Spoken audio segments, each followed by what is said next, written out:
Guys, trading থেকে profit করার জন্য কিন্তু আপনার অনেকগুলো ট্রেড করার কোনো প্রয়োজন নেই। একটা বা দুইটা ট্রেড করলে কিন্তু আপনার প্রফিট টার্গেট হিট করে ফেলে। এন্ড জাস্ট অপরচুনিটির জন্য বসে থাকবেন। অনেকক্ষণ ধরে আমি মার্কেটে বসে আছি এন্ড অপরচুনিটি কিন্তু পাইতেছি না, বাট $500 নিয়ে বসে আছি, একটাই ট্রেড প্লেস করবো এবং ওইটা প্রফিট করে আমরা যাব। সো আপনারা এই ভিডিওটা সম্পূর্ণ দেখেন, আশা করি কিছু শিখতে পারবেন।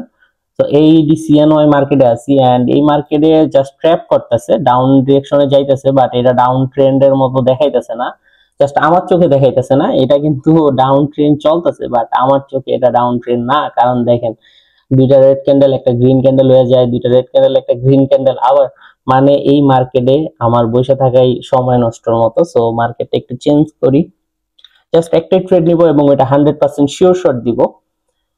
সো গাইস দেখেন, মার্কেট কিন্তু বলতে না বলতে পেয়ে গেছি। জাস্ট এই ক্যান্ডেলটা যদি আর একটু উপরে, এইখানে যদি যায় আমি ডাউন ডিরেকশনে ট্রেড প্লেস করব এন্ড এইখানে যদি যায় আমি আপ ডিরেকশনে ট্রেড প্লেস করব। এখন আমরা ওয়েট করি, এই যে চলে আসছে, আমি আপ ডিরেকশনে ট্রেড প্লেস করে দিছি।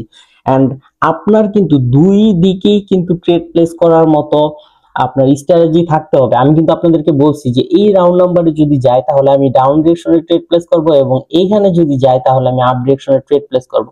এন্ড এটা বলার কারণটা কি, এই ট্রেডটা নেওয়ার পিছনে আমার রিজনটা দেখেন। এখানে দেখেন রিজেকশন, এখানে কিন্তু রিজেকশন আছে, এখানে বায়ার্স, এখানে আসলে বায়ার্স অ্যাক্টিভ হয় এন্ড এইখানে আসলে কিন্তু এই পর্যন্ত যা আসে, সো সেলার্স কিন্তু অ্যাক্টিভ হয়। সো আমি বায়ার্স এর জন্য অপেক্ষা করছি, সেলার্স এর জন্য অপেক্ষা করছি। সো বায়ার্স দের পেয়ে গেছি, আমি ট্রেড প্লেস করে দিছি এন্ড আমার প্রফিট কিন্তু চলে আসছে। সো আপনারা যদি আমার সাথে ট্রেডিং করে ডেইলি প্রফিট করতে চান তাহলে আমার বায়োতে লিংক দেওয়া আছে, সেখানে জয়েন করে আমাকে মেসেজ করবেন।